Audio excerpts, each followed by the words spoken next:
Hey guys, I'm Anthony and welcome to Life with Anthony.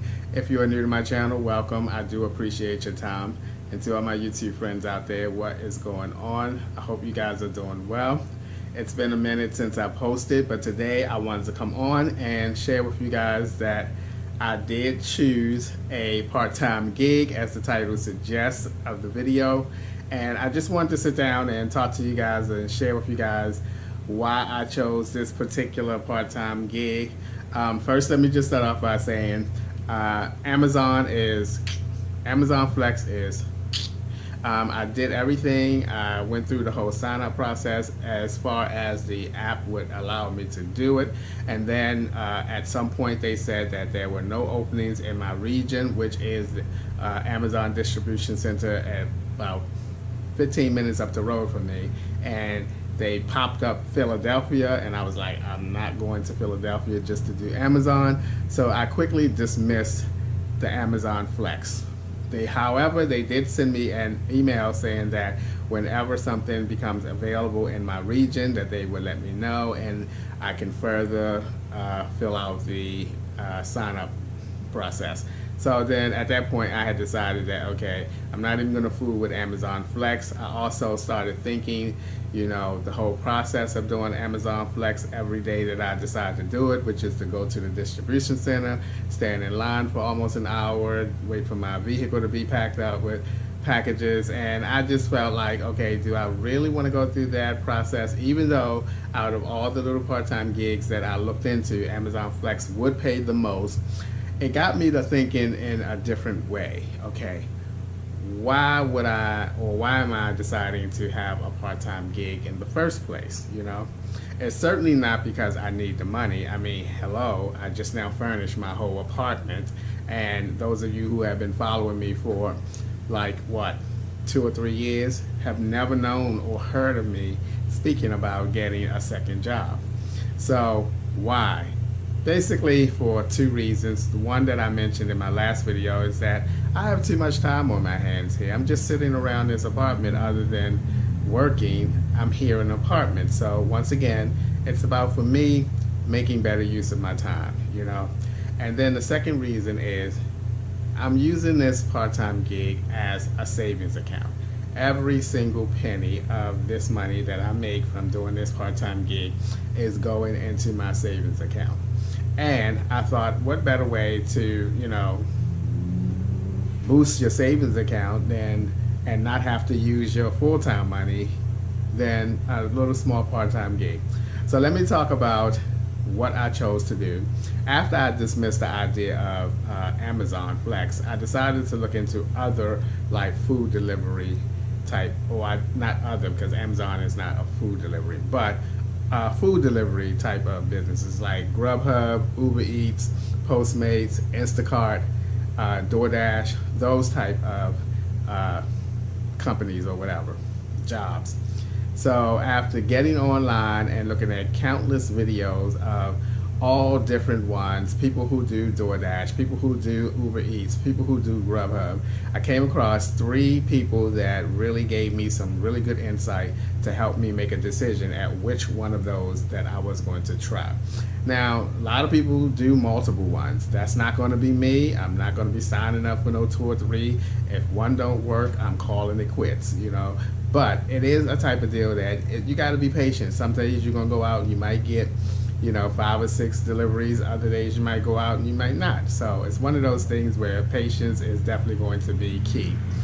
So after looking at countless videos, I came across a couple people that talked about DoorDash really good. This one guy, he does all of them, and he has videos out on all of them, each of them. And he said at the end of one of his videos that if he had to pick one, he would pick DoorDash, because DoorDash makes the most money and DoorDash gives him the most orders. So that made me look into DoorDash. So I did, after looking at other videos. And then there's this black guy, his name is Bentley. He does nothing but DoorDash and have been doing it for a couple of years now. And he gives the best advice about DoorDash and what to do, what not to do, what to expect, what not to expect.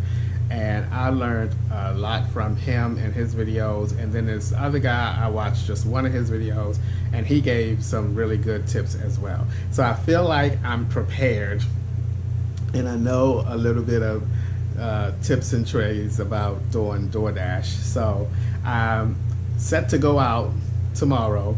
Now, DoorDash seems to be a schedule type of system where you have to go on the app and schedule time frames on which you want to go out and as they say, dash.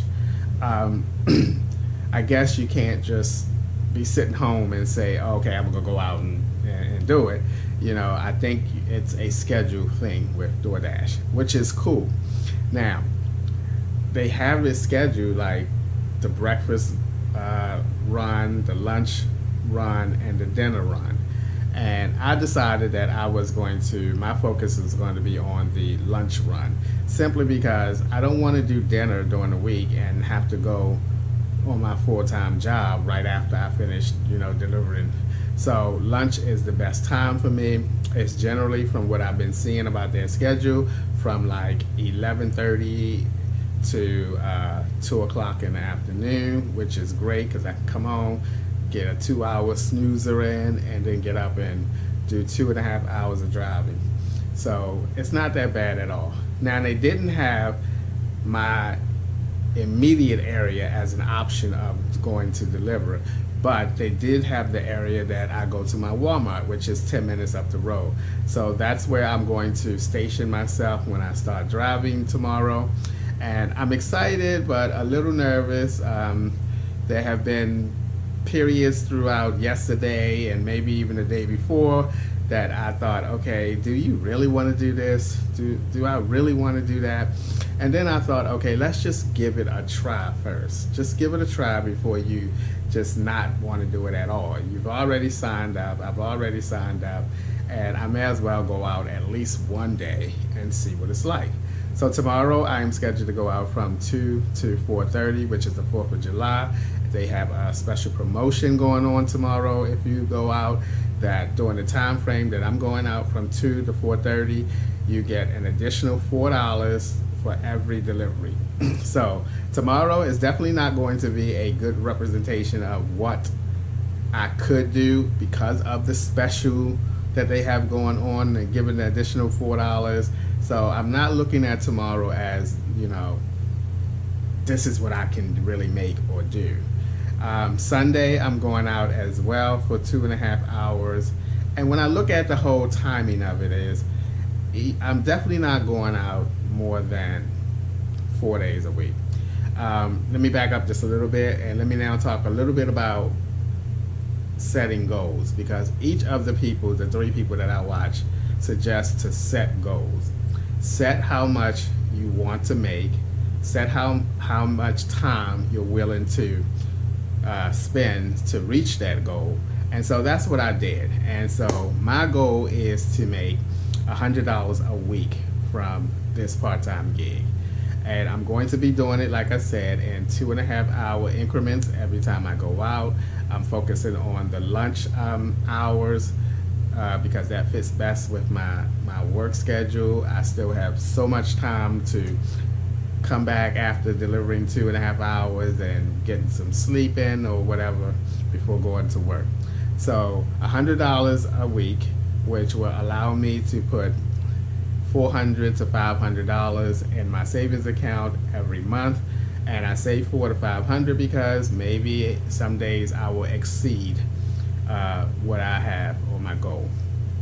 The other thing is, when I look at the whole picture of it, it's a nice little gig if things go well and I reach my goal, because I'm spending very little time to reach the goal. Now, 4 days, even if I end up going out 4 days, that's 2.5 hours, 10 hours a week. Now, for me to give 10 hours of my time every week to put an additional $100 a week in my savings account, I think it is absolutely worth it. And hopefully I will do a little better. I'm quite sure there are going to be weeks where I may not reach $100, but we'll see. But anyway, That's a great gig for me. I'm a little excited about it, you know, and I'm looking forward to going out tomorrow. I do plan on taking you guys with me out on the road and doing some deliveries, but not just yet. I want to get a feel for it myself before, you know, having to deal with a camera and all that kind of stuff. So I do plan on taking you guys out and doing a typical day, or one day, or maybe a couple days once I get a couple of days in on my own. But that's going to be it for today, guys. I just wanted to let you guys know and share that with you guys, that I decided to squash the idea of Amazon Flex and go with something a little less profitable, but it definitely fits in my schedule a whole lot better than Amazon. I think this job, this part-time gig, will be honestly a lot less stress than Amazon too. I mean, trying to deliver 40 to 50 packages in 4 hours can be a little stressful, you know. I feel like this particular position that I'm going to do with DoorDash is less stressful, less time consuming, and hopefully it's going to get me the results that I want, my goal of $100 a week. So, and even if I don't make $100 a week, I'll just put it up. My goal now, having this part-time job, is basically to have $500 a month in my savings. And whatever I don't make with the DoorDash job, the part-time job, I'm going to just take it from my full-time job to make sure that I put a $500 in my savings account every month. And that's great, because $500 a month equals $6,000 a year. And I think that's pretty good for being able to do a part-time gig and put $6,000 from that part-time gig into my savings account without even hopefully using any funds from my full-time gig. And again, not much time invested in it, you know. So cross your fingers, things work out. I can't see too many things possibly going wrong. I've watched videos where, you know, a couple of people told me how to handle things that may not go right. But the only thing that can really go, two things could not go too well. But they're not really devastating things. The first is you get to the restaurant and they don't have your order. And one guy gave some really good advice. He said that if ever that happens, text your customer and let them know that, hey, you're at the restaurant. They said it's going to be about 10 more minutes and then I'll be on my way. I am definitely going to follow that and practice that. The other advice that I got from that same guy said to take a marker with me, so that if I get multiple orders, I can write the names of the customers on each, especially with drinks, on the cups, so that I can get the right drink with the right order. He said that, you know, he never ever wants to make a mistake, and I feel the same way. I don't want to make a mistake. I want to be really cautious and make sure that the customers get the right orders through completion. So I'm definitely going to practice those two things. Then another piece of advice that the black guy Bentley gave was, no, the other guy, sorry, it wasn't Bentley. He said to don't be afraid to cancel or not take orders that is not worth your time. He gave this really nice speech about, you know, valuing your time, setting your goal. It's all about reaching your goal. And if you're not going to reach your goal by taking a bunch of $3 orders or whatever, you know, he said you want to make sure that you're taking orders that's going to help you to reach your goal. I mean, from these three people, I've learned so much about DoorDash and so many valuable tips. I feel like I'm ready, you know, time will tell very soon. But yeah, I mean, the information is out there, and there are so many DoorDash videos out there, but I happen to stumble across three really great people who gives really good advice, and I'm definitely going to take heed to those advices. I mean, this little part-time gig is not rocket science, you know. You get an order, you go to the restaurant, you pick it up, hopefully it's ready, you pick it up and you go take it to the customer. The other thing is, that was the second thing, is not being able to find the customer's house or place. That's why I specifically decided to do lunch.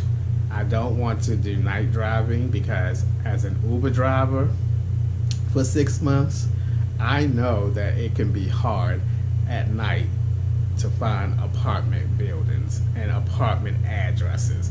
And I don't want to go through that. I don't want to deal with that crap. I want to work in the daylight where I can see.